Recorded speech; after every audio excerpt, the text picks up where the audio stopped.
Viskas įrašas pradėtas, Tvarko. transliacija vyksta. Gerai. Sveiki, kolegos. Pirmo techninis klausimas, ar anapus pusės girdimės?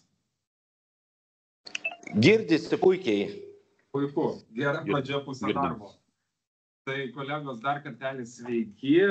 Po pertraukos susirinkom į antikorupcinės komisijos posėdį ir turime iš anksto Nijolės išplatintą darbotvarkę. Darbotvarkėje turime 6 klausimus. Tai kolegos, ar galim pritarti savo darbotvarkėje šiandienos? Taip. Gerai, prieštaraujančių nematau, darbotvarkėje pritarta. Tai kolegos, gal kažkas vėliau prisijungėte, dar tik priminsiu, kad ties 5 klausimų mes turime atvykusią gyventoją. Buvom siuntę nuorodą, bet gyventoja norėjo tiesiogiai pristatyti savo skundą, tai 5 klausimų jums neprieštaraujant mes ją pasikviesim ir suteiksim galimybę trumpai pristatyti klausimo esmę. Tai kolegos, tada galim judėti toliau. Antras darbotvarkės klausimas mūsų yra dėl įveiklinimo idėjos tvarkos aprašo antikorupcinio vertinimo.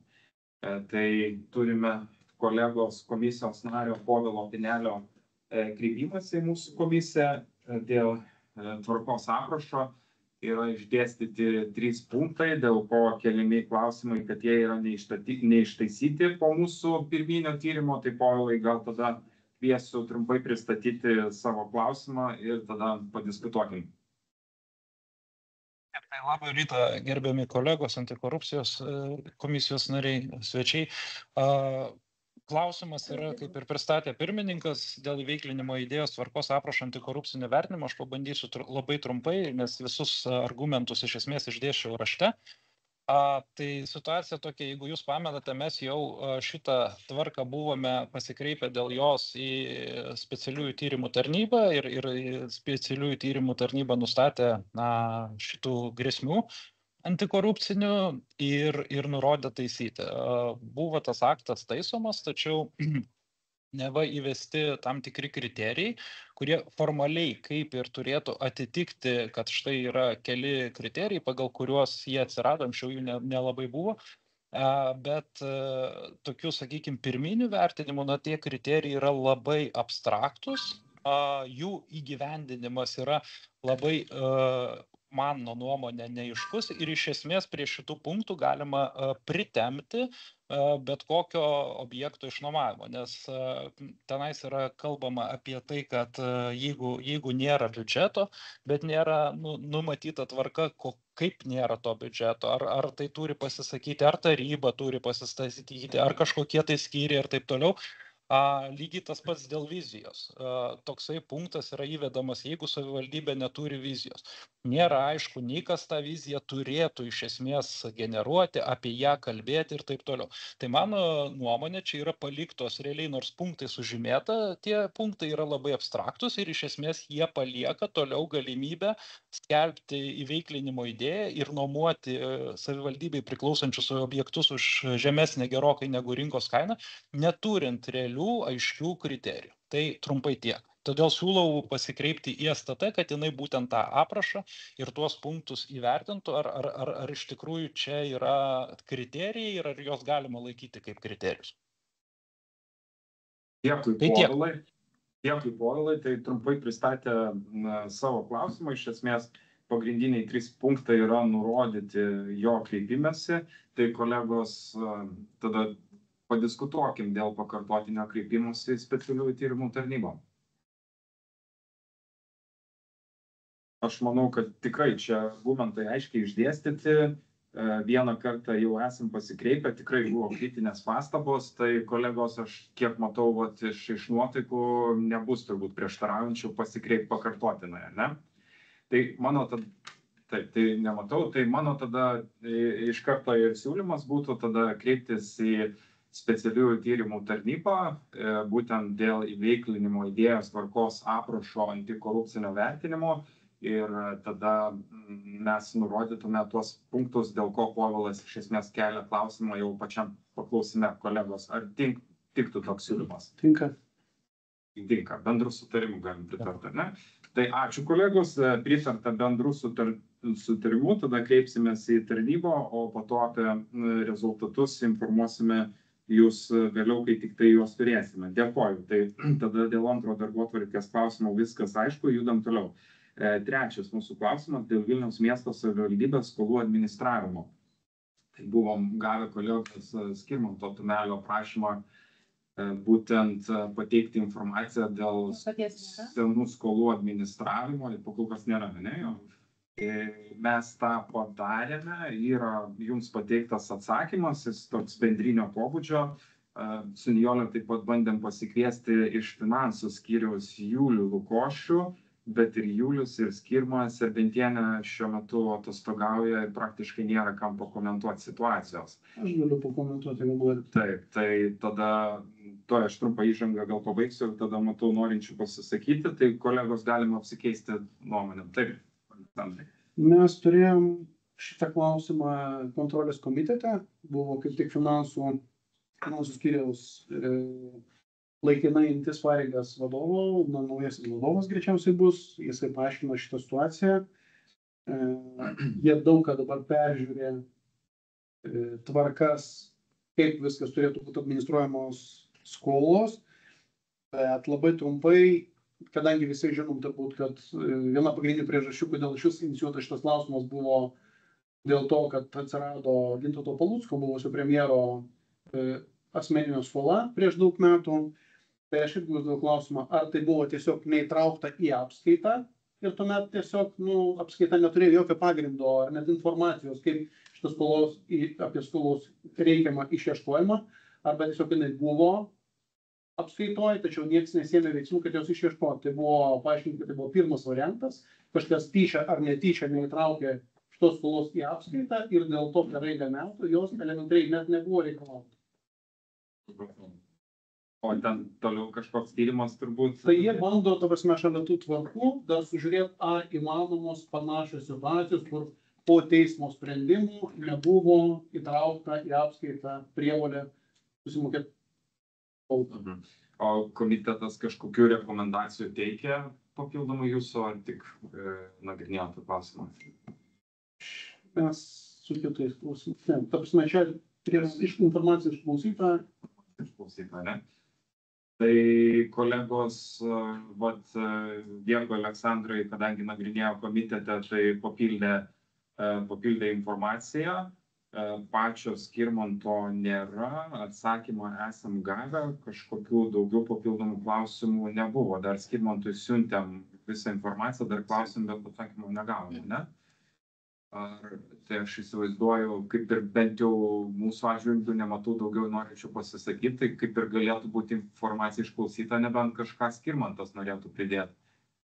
Bet jo nėra, ne? Kažkas čia lygiungiasi, ar ne, Nijole? Tai kolegos, aš tada siūlau tiesiog rezoliucijai galbūt informacija išklausyta, jeigu jūs neprieštarautumėt, o tada jeigu ten būtų kažkokių papildomų klausimų, tai Skirmantas galėtų visada sugrįžti. Tai nes pagal tai, ką jisai liktai formulavo, bent jau iš rašto atsakymus mes turim. Tai kolegos, ar tiktų tada sprendimas, kad informacija išklausyta ir jeigu nebus daugiau klausimų, tada ties šią vietą ir baigtume su šitų tyrimų. Kolegos, ar tiktų? Ar galime? Taip. Ačiū, tvarkoj. Tai tada pritarta, judam toliau.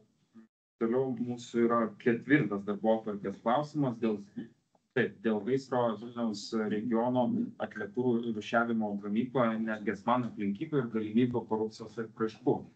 Tai aš pasidalinamas progą dar kartą mes turime energetikos skyriaus vedėją Dalių Vinicką, taip pat atliekų tvarkymo poskyrio vedėją Eglę Bernatavičienę ir VAS direktorius Paulius Martinkus. Sveiki, ačiū, kad atvykote. Tai aš gal trumpą įžangą padarysiu, o po to jau paprašysiu jūsų pakomentuoti.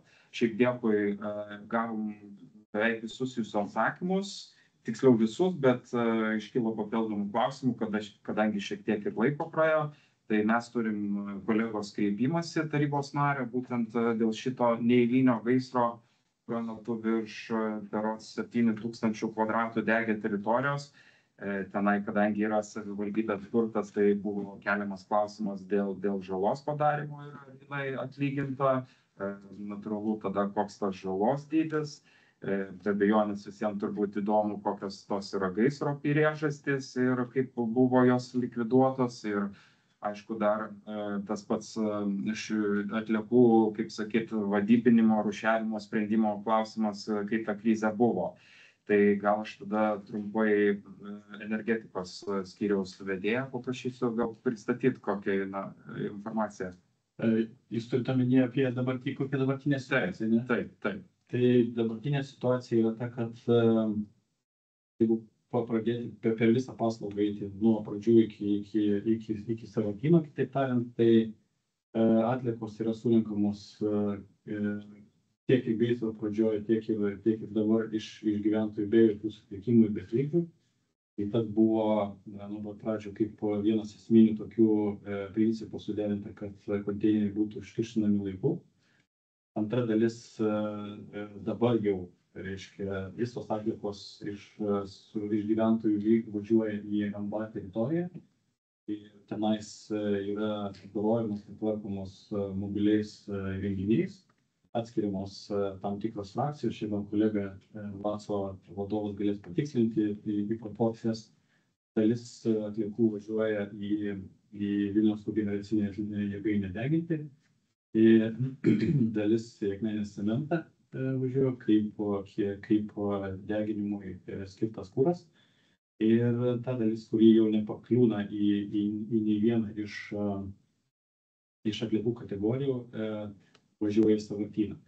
Tai šiai dienai situacija yra stabili ta, kad pagrindinis akcentas arba pagrindinis principas yra susiorientavęs tiesiogiai į MBA teritoriją, nes visa kita paslaugos dalis jau yra nusistovėjusi, kitaip tariant, išsilakyta, jau atliekų vežėjai pas save nebeperkraudinėja, jau nebeperrūšiuoja, tam poveikio nėra.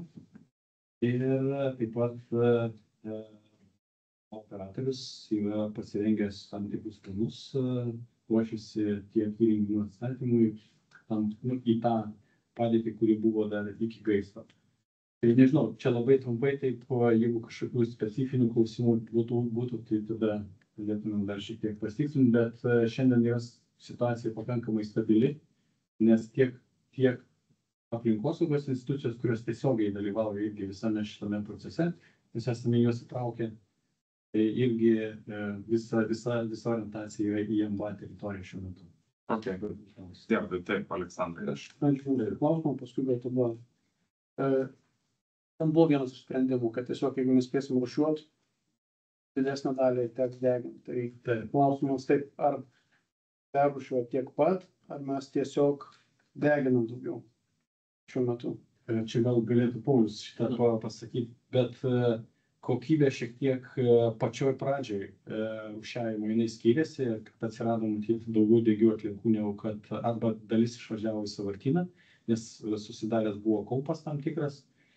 Tai, o dabar, kiek aš suprantu, jau situacija yra stabilizavus tiek, kad turbūt pasiekė praktiškai tą patį lygį išrūšiavimo degių atliekų, kuris buvo iki gaisro.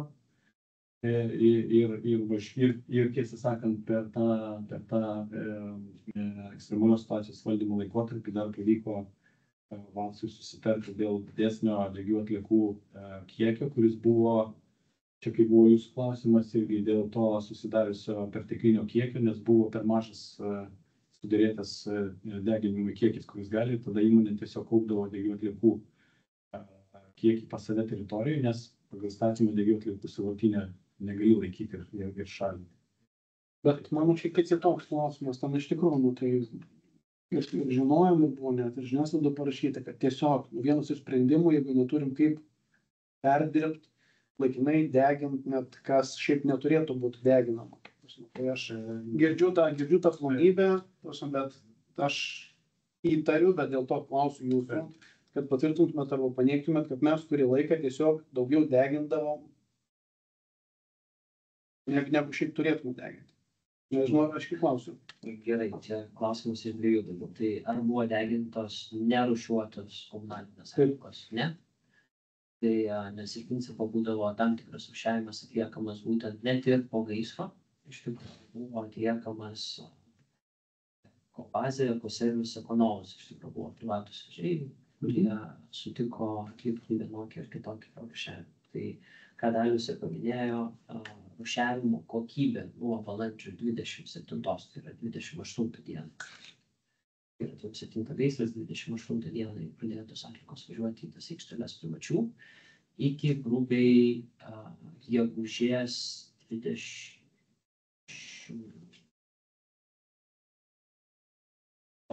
Tiksliai datą pasakysiu, bet iš principo yra data, kada Vakajotas stabdė savo deginimo įrenginį techniniam aptarnavimui. Tai per tą mėnesio grubiai laikotarpį MVA susivežė mobilius įrenginius, kurie iš tikrųjų pradėjo apdoroti pas save šias komunalinės atliekas. Privatus vežėjai rūšiavo taip pat kaip MVA? Ne. Tai išrūšiavimas tikrai buvo gerokai prastesnis. Kad suprasti, iki gaisro yra apie 55% eidavo į degiąsias atliekas, apie 5%, 5-6% buvo antrinių žaliavų ir dar apie 20% susidarydavo nugaravusių vandens ir likutis jau būdavo tas vadinamas techninis kompostas arba šalintinis atliekas į sąvartyną. Tai atitinkamai natūralu, kad privatus vežėjai, kai rūšiavo, jie neturėjo galimybių tinkamai atrūšiuoti ir atsijoti techninio komposto, tai va techninio komposto dalis iš tikrųjų pateko į deginimo įrenginius, dalis tų pačių antrinių žaliavų, nes irgi nebuvo taip kokybiškai atrinkta, tai tas procentas tikrai buvo padidėjęs degiųjų atliekų, kurios pateko į būtent deginimo įrenginį, tačiau pirminis prarūšiavimas vienoks ir kitoks buvo. Tai kalbant dabar, kokią turim dabartinę situaciją, ką jau Dalius iš tikrųjų paminėjo, esam pasiekę labai panašius rodiklius, tai skaičiuojama apie pusę yra iš tikrųjų degiųjų susidaro iš to srauto.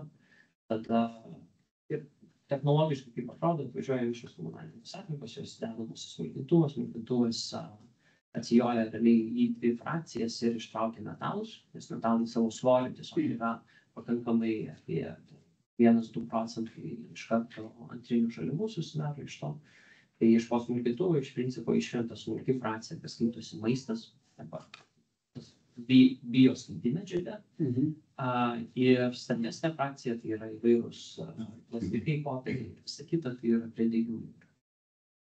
Tai atitinkamai tas atskirimas yra grubiai per pusę ir atitinkamai tai, kas yra degiąsias iškeliauti į Vakajotą, kas yra į smulkioji tą frakciją, tai yra bioskaidi, tuneliai nenukentėjo. Tai yra iš principo, vadinkim, 3 zonas. Priėmimo zona buvo, tada apdorojimo zona ir trečioji yra tuneliai. Tuneliai, kadangi jie gelžbetoniniai, tai jie iš tikrųjų liepsnai ir kaip čia jų nepasiekė.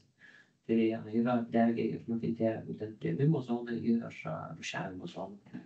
Rūšiavimo zonos beje yra ne tik mobilieji įrenginiai veikia, tai nuo šio mėnesio pradžios veikia ir viena iš 3 linijų yra atstatyta, tai toj linijoje yra rūšiavimo praskaitytuvas, tada eina ant rankinio rūšiavimo, tai yra žmonės rūšiuoja iš tikrųjų popierių, plastiką, metalą ir kitas, sakykime, negabaritinės atliekas, kurios potencialiai patenka, nors ten turėtų jų būti.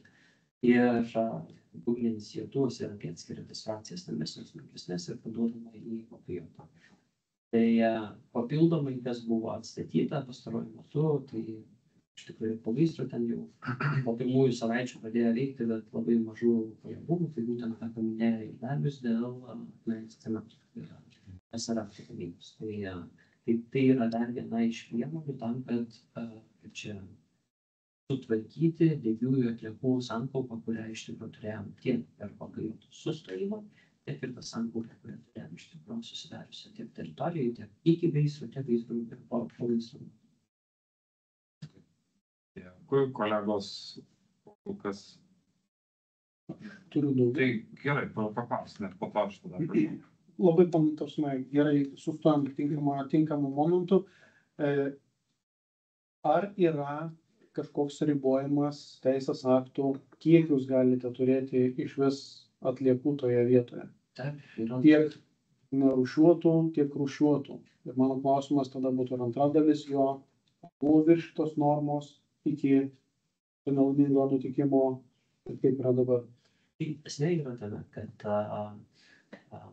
kaip čia, Vacijai priklauso įranga, o operatorius yra privatus. Tai privatus operatorius organizuoja visą tą veiklą. Tai toje veiklavietėje, būtent ant teritorijoje, yra numatyta tik pagrindime tikrai baigti kiekiai.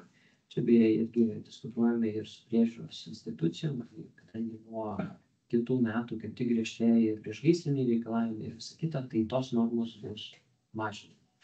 Ar kažkokių pažeidimų buvo, tai apie tokius pažeidimus kol kas informacijų neturiu. Jūs papildėt iš labai, ta prasme, tas maksimalus kiekis vienu metu galimų laikytis yra taršos leidime užfiksuotas. Ir tada jau kontrolės institucijos jos prižiūri, ar tuo metu, sakykime, tas kiekis yra viršytas ar neviršytas. Čia jau iš jų ateina kažkokias. Jūs kontrolės neatliekat. Ne, mes ne. Čia departamentas ir agentūra nustato limitą. Departamentas, aplinkos apsaugos departamentas atlieka tą jau fizinį. Tikrai jeigu yra kažkokių tai viršymų, tada būna privalomasis nurodymas susitvarkyti. Tai iš tos pusės tiesiog ir iš mūsų pusės, čia ir priežiūra ir kontrolė, kiek mes atliekam, tai viršymų. Iš tikrųjų, iš priežiūros institucijų ir šiandien tokių indikacijų nedalyvauja. Turim tam tikrų, kaip čia, darbinių klausimų, pastabų, yra tam tikrų privalomų nurodymų, kurie yra suteikti energijos valdymas, dar iki gaisrų turėjo atlikti. Tai čia yra tokie darbiniai reikalai, kur energijos vadas tikrai turi tvarkytis ir per tą pusę yra skiriamas.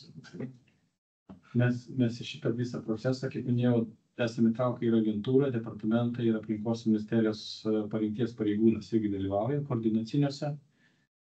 Derinam operacijų vadovų įsakymų projektus ir esame netgi paprašę, kad būtų dažnesni reidai. Iki tol, kol stabilizuosis situacija pačiam energijos mane.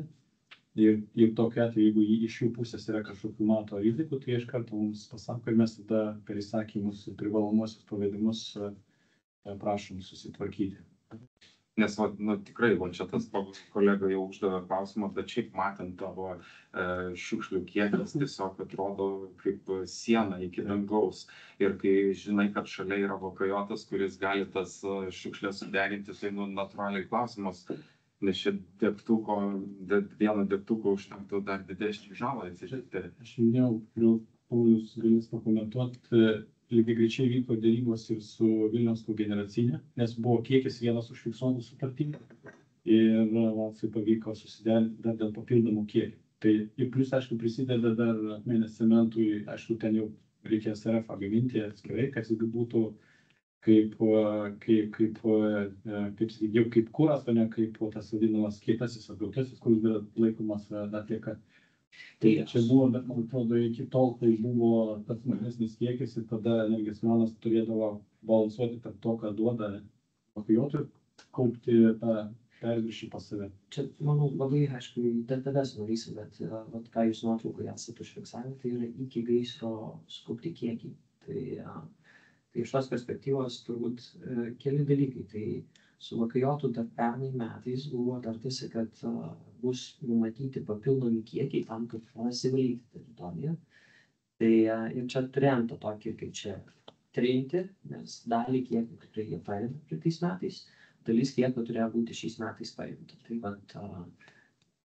kažkaip sunkiai sekėsi su jais, kaip čia, susitarti dėl tų papildomų kiekių, kurie turėtų būti skirti teritorijos išvalymui, kas buvo numatyta dar prieš gaisrą, dar praeitais metais, kaip minėjau, ne tik susitarimas, bet ir dalis valymų. Šiaip dėl tų ekipų, kurios čia suformuotos, tai irgi vienas iš esminių dalykų ir čia ir su departamentu kalbant, kad departamentas sakė susitvarkyti teritoriją, tai nemažai dėmesio būtent yra skiriama ne tik einamajam srautui, bet ir visos teritorijos valdymui. Teritorijos valdymas yra būtinas tam, kad iš tikrųjų tinkamai pasiruoštumėm atstatymo darbam, nes reikės ir sunkiosios technikos ir visą kitą. Tai situacija keičiasi nuolatos. Priėmimo zonoje užsipildo labai greitai, tiesą pasakius, tie kiekiai.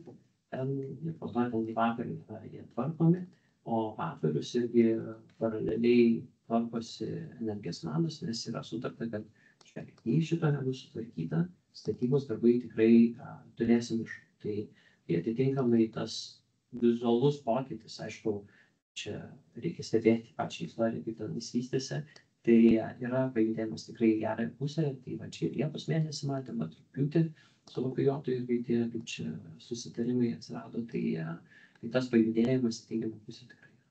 Ir norėjau paklausti, pats Vakujotas jūsų žiniomis priima atliekas iš kitų savivaldybių deginimo, kaip ir priima, ne? Viena čia konkurencijos dėl to, kad pigiau pasiūlius, natūralu, kad geriau deginti kitos savivaldybės atliekas, ar nėra čia dėl ko tas kiekio padidinimas taip jums sunkiai dėrėjosi, kad padidinti? Čia turbūt, kaip čia, tam, kad objektyviai situaciją pasižiūrėti, reikėtų ir pasikviesti Vakujoto kolegas. Kaip mes matom, mes atsispiriam nuo planavimo. Kas buvo pagal, tai buvo numatyta 160 000 tonų, iš jų 144 buvo numatyti Vilniaus regionų. Tai apsičiai 8 savivaldybės. Tai 144, 125 tūkstančiai buvo skirti energijos mamai, pavadinkim, arba NVA, arba VACui. Čia, kaip sakant, viena ir ta pati, sakykime, dalis, ne, sutarties šalis yra nesunkiai. Tai iš tos pusės likusi dalis turėjo būti kaip ir paskirstyta naftinių žaliavų, nes tai galime pasakyti, noriu sakyti, dabar debatus ir diskusijos Seime, tai yra, kad su popierium, plastiku ir stiklų patenka tam tikros proporcijos mišrių atliekų deklaruoja. Tos proporcijos, tai čia yra ginčytinis objektas, bet trumpai tariant, kad dalis ne tik iš mišraus srauto, bet yra ir iš rūšiuotų atliekų turėtų būti sudeginta tam, kad tinkamai sutvarkyti tas sąlygas. Tai 144, 125 iš principo turėtų tam. Mes atsiskaičiavom, kad iš tų varpelių, pavadinkim, turėtų būti tik apie 7 000 tonų. 125, tai plus 7 yra 130. Tai reiškia dar apie 12 000 tonų per metus jie galės skirti komerciniam srautui. Komerciniam srautui ar kažkam dar pardavinėti. Kas, ar čia nuodėmė, nenuodėmė, verslas turi, atliekų turi, tai čia turbūt viskas su tuo yra logiškai ir tvarkinga. Kur esminis dalykas yra prieš porą metų buvo Vakujoto kiekis padidintas iki 200 000, nuo 160 priminsiu. Tai ir iš to kiekio energijos mamai nebuvo skirta nieko. Buvo tik tais žodinis susitarimas dėl papildomų 14 000 tonų, kaip minėjau, sutvarkyti tuos faktorius. Tai dalis iš to kiekio buvo sutvarkyta, tai yra priimta praėjusiais metais 6 000 tonų ir dar 8 000 tonų taip ir nebuvo priimta. Tai, o tuos papildomus kiekius, ką esame sudarę su Vakujotu šiandien, tai yra apie 8 000 tonų būtent, kurios ir turime. Tai yra sistemos egzistavimą, egzistencinį būdą ir panašiai. Tai jeigu mes taip jau labai norim išsinagrinėti, tai gal dar išvažiuojame posėdį į tą gamyklą ir nesiaiškinti. Bet jeigu mes koncentruojamės tik tai klausimo esmę, dėl kurio mes susirinkome, tai koncentruokimės. Aš taip galvoju, kad šitą vasarą, kurią aš pavadinčiau gaisrininkų vasarą, turėjome mums suprantamų priežasčių, tai reiškia didelio lietaus kiekio ir panašiai. Turbūt pusę gaisrų užgesino pats savaime lietus, o ne mūsų gaisrininkai, šaunūs ir ugniagesiai ir gelbėtojai. Bet aš kalbu apie tai, kad vis tiek tos pasiekmes matyti yra susijęs, tas vanduo kažkur nuteka po gaisro. Nuotekas dar kažką, ar ta situacija yra valdoma, ar tenais yra gamtai nedaroma žala, sakysim, kaip matėme, kai užsidegė sankryžoje vienas iš elektromobilių ir ugnigesino, ir ugniagesiai, kaip sunkiai sekėsi jiems ten visas nutekėjo, aišku, į nėrį. Bet čia kitas klausimas, bet aš kalbu apie tą. Taip, tai galiu pakomentuoti. Kai vyko gaisras, tai užterštas vanduo buvo nukreiptas į Vilniaus kogeneracinės jėgainės vandens rezervuarą, kuris tam ir skirtas yra. Jisai buvo skirtas, aišku, gesinimui, bet tuo metu jis buvo dušęs, tai gaisrininkų sprendimu panaudotas vanduo yra tenais nukreiptas. Šiek tiek laiko laukiam, kol nusės teršalai ir susiformuos dumblų sluoksnis, kitaip tariant, kad tam tikras sluoksnis vandens būtų mažiau užterštas ir būtų galimybė valyti nuotekų valymo įrenginiuose. Buvo atlikti keletą kartų tyrimai tiek Vilniaus vandenų, tiek rangovų, tiek aplinkos apsaugos agentūros, tam, kad būtų irgi tas keletas, sakykime, institucijų sutikrinimas. Tai dabar yra įsakymas irgi yra išleistas institucijom, tai konkrečiai Vilniaus vandenynų ir energijos manai, kad veiksmų seka yra kokia. Iš esmės reikia panaudoti tam tikras medžiagas, kurios nusodintų teršalus, kurie dar nėra nusėdę, nes skirtingai nuo tai metalai, cheminės medžiagos, jos sėmė skirtingų lygių. Tam yra naudojami kažkokios medžiagos, kurios tą pagalbą teikia. Tada viršutinis sluoksnis, koks jisai yra metro, pusantro ar kiek gausis priklausomai nuo nusodinto susidarusio dumblo kiekio, bus nusuktas ir nukreiptas į Vilniaus nuotekų valyklą. Prieš tai Vilniaus vandenys, aišku, pasiims dar kartą mėginius ir ar jos atitinka tą nuotekų koncentraciją, kuri yra priimtina valymo įrenginiam ir būtų išvaloma. Likusi dalis vėlgi bus tyrimai ir bus nustatyta, ar tai yra pavojingas dumblas, ar tai yra nepavojingas dumblas. Ir tada jau bus priklausomai nuo to, ar pavojingas ar ne, tvarkymo būdas yra skirtingas. Pavojingas, aišku, yra tik pavojingos atliekų tvarkytojai. Nepavojingo dumblo atveju galima vežti ir sąvartynę. Čia mes su aplinkos apsaugos struktūra esame išdiskutavę ir tokia seka ir įsakymas surašyta. Tai dabar vyksta, kiek mes žinom, tas teršalų nusodinimo etapas. Bet nukreipimas į valymo įrenginius. Tai iš esmės tas yra jau suvaldyta, šiek tiek užtruko dėl tų visų cheminių procesų, kuriuos reikėjo. Tai dėkui, kolegos, ir jau šiek tiek buvo užkabinta ta tema, tai finalizuojant į patį galą, tai būtent tie klausimai susiję su to žalos dydžiu, kaip jisai sprendžiamas, ar ten kažkokie tyrimai pradėti, gal ikiteisminiai dėl to ir kaip savivaldybė apsaugos būtent savo tos įrenginius, kurie perdavė, ir kurie, kaip suprantame, iš jūsų rašto nedrausti. Ir galbūt šiek tiek pati ir priežastis aiškiai, tai trumpai gal galėtume pristatyti.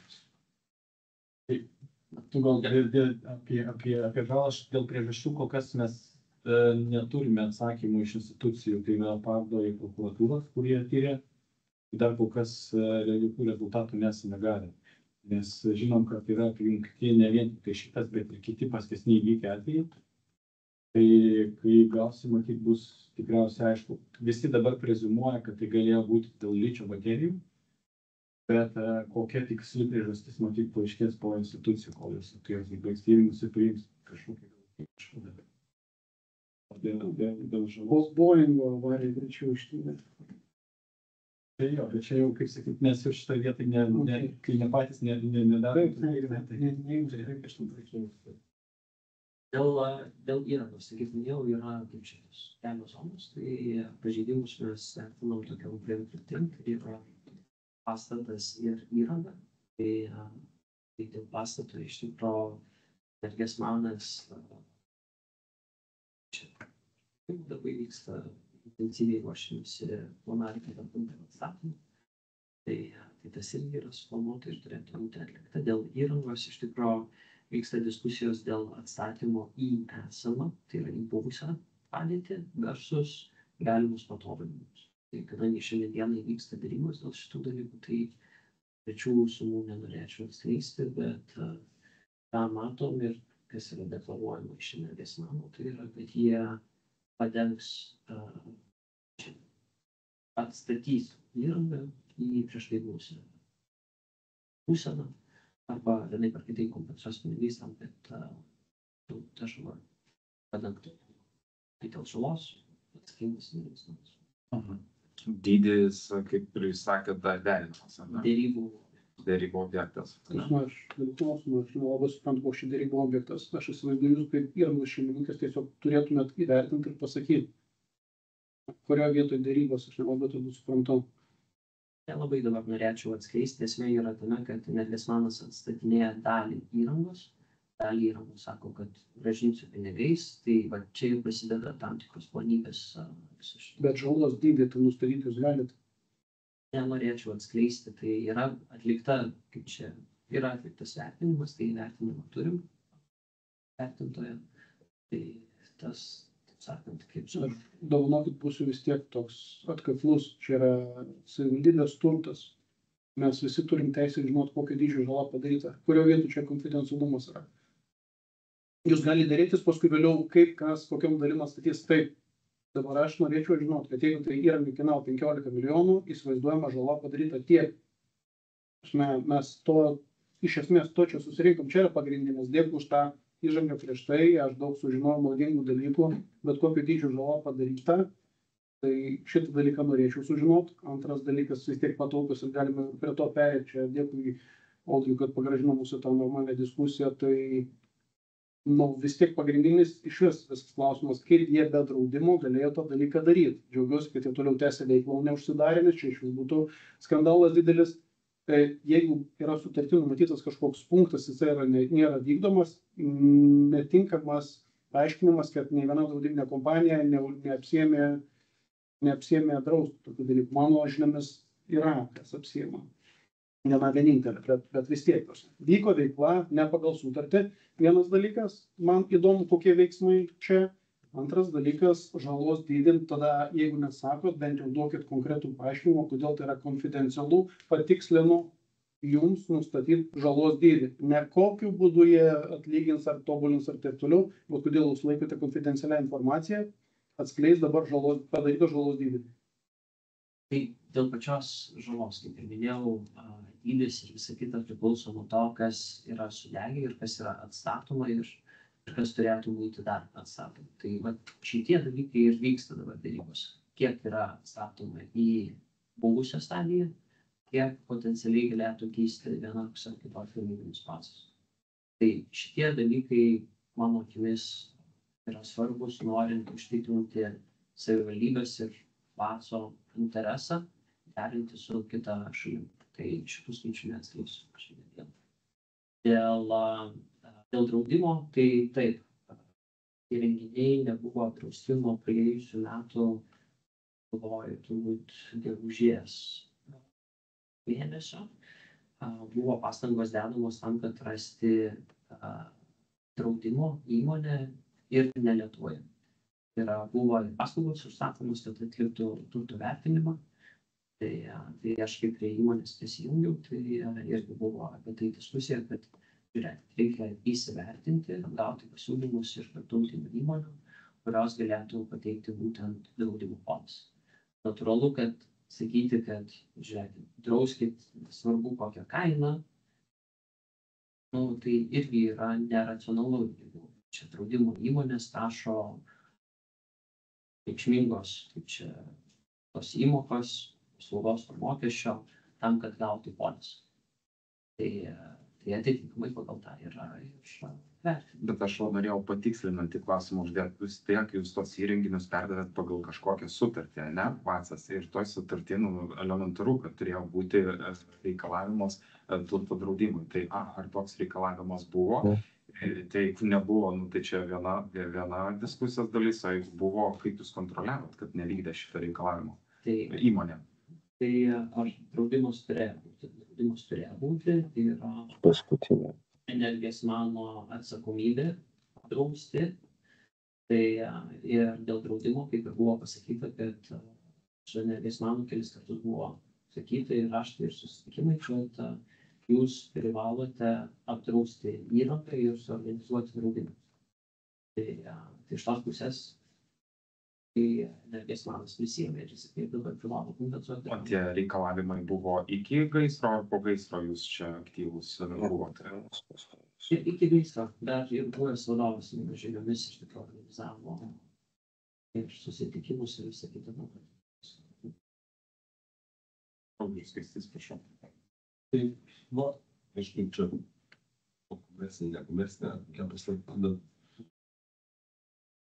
aš suprantu taip, kad yra žala, šios dydis, yra delta, dėl kurios derinamasi ten maždaug atkuriamosios vertės metodą, kas galima būtų atkurti, kas galėtų būti nekompensuota, kad absoliučiai žalos dydžiai, absoliutinė žalos dydžiai turėtų būti, pasakyti, čia nėra kažkokia paslaptis.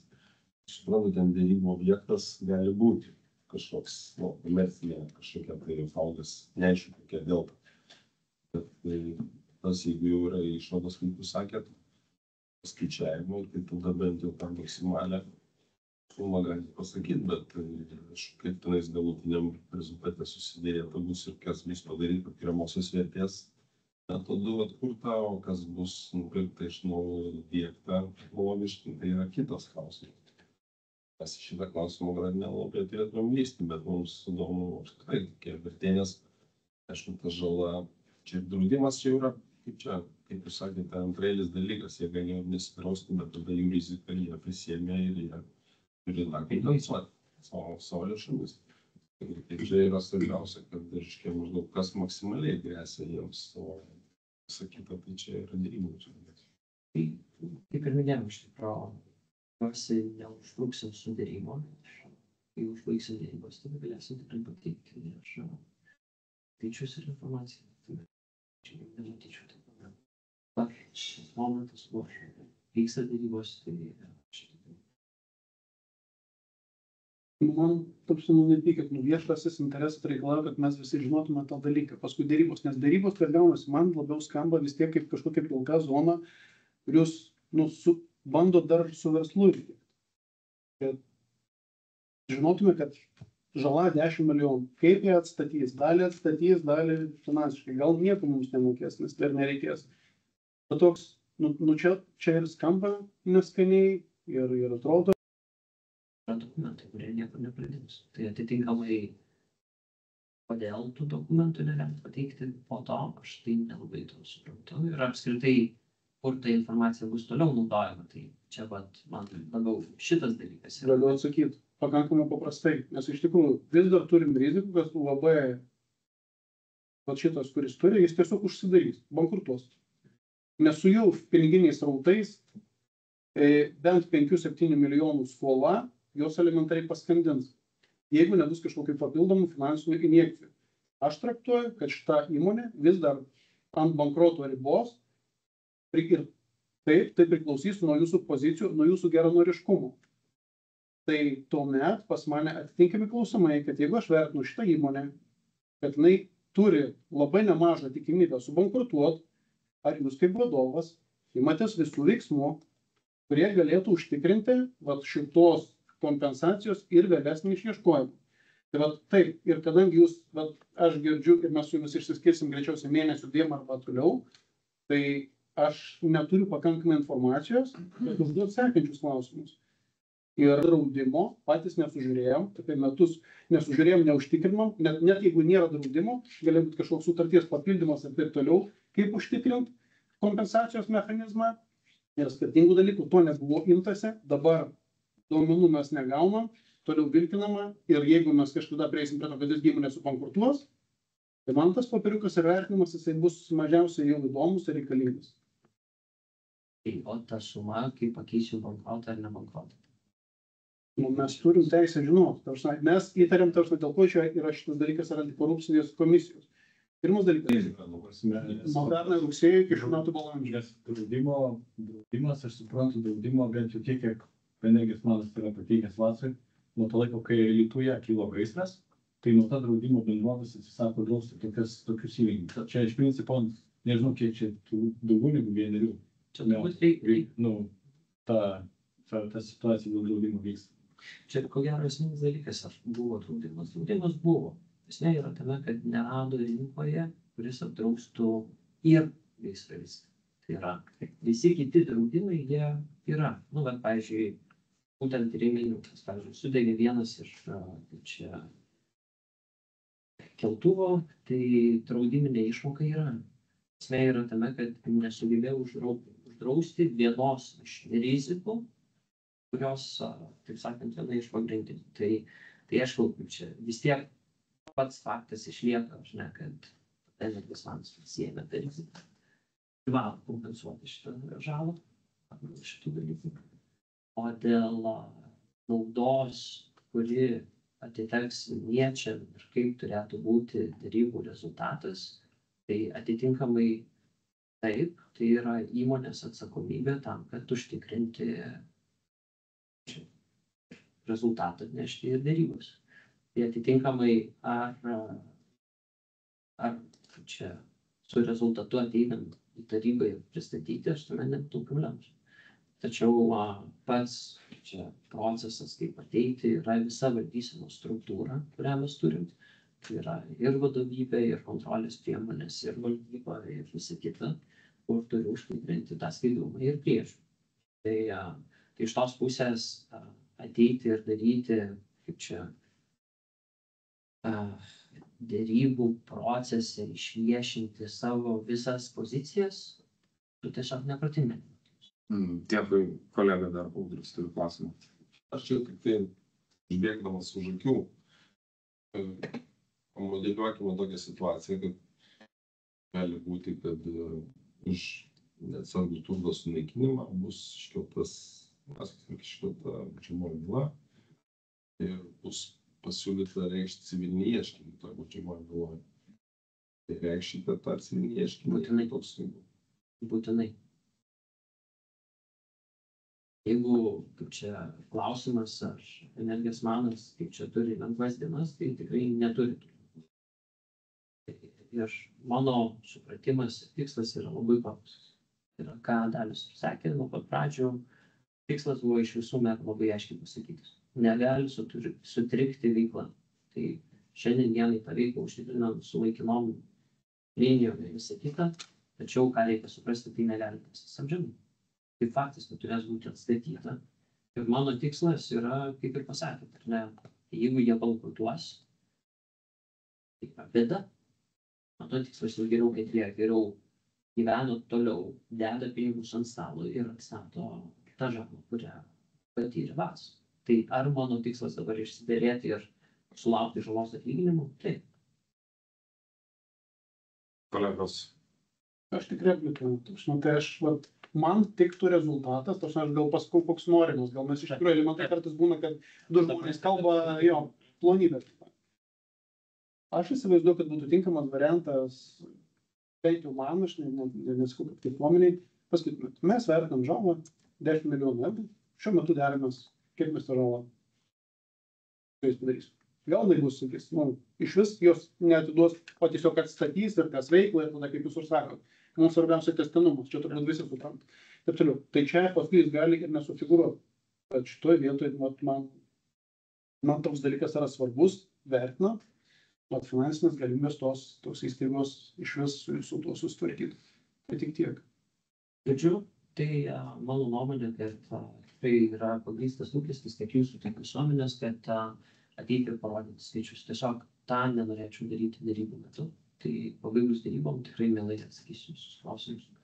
Dėl sumų, kaip skaičiavom, kodėl vieni ar kiti yra skaičiai.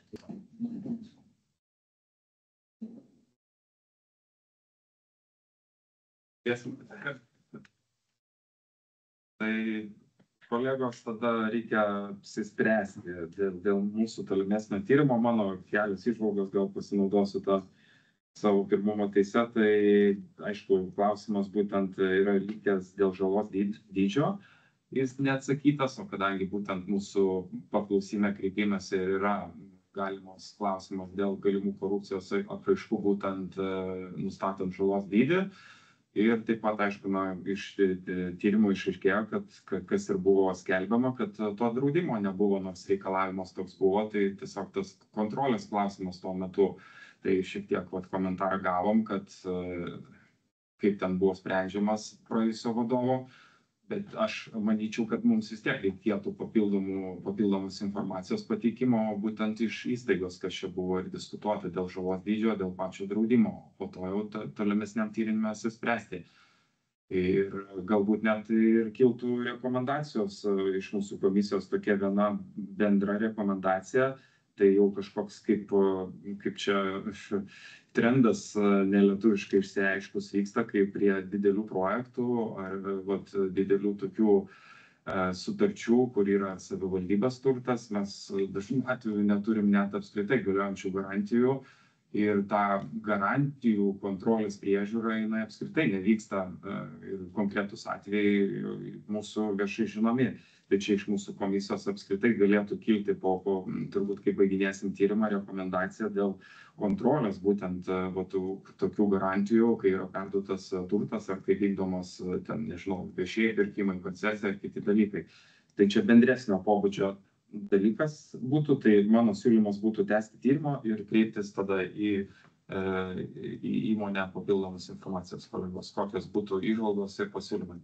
Prašau. Aš pritariu tam, kas buvo pasakyta. Aš tai gal dar prašyčiau, jeigu prašysim kažkokių papildomų dokumentų ir įrodymų, aš prašyčiau, kad mums atsiųstų įrodymus apie tai, kad ta įmonė buvo raginama susitvarkyti draudimą, nes buvo paminėta, kad buvo metus laiko, bent jau pernai gegužės iki šių metų balandžio, raginama tą įmonę visgi susitvarkyti draudimą. Tai aš... Taip, ir dar turbūt ir pačios sutarties gavimas, kokiu pagrindu perduota, ar buvo reikalavimas apdrausti, kaip ten tas draudimas skambėjo, ar tik nuo gaisro, ar ir kitų rizikų, tai čia galima būtų irgi pasižiūrėti, kolegos. Tai dėkui už papildymą, tada dėl aiškus papildymas, kolegos, kokios būtų dar nuomonės įžvalgos.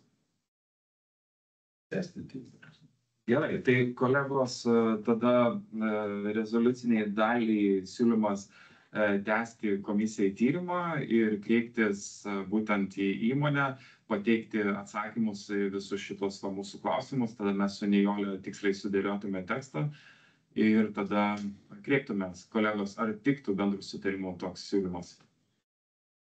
Ačiū, prieštaraujančių nėra, tai sprendimas priimamas, tada tęsim tyrimą ir kreipiamės.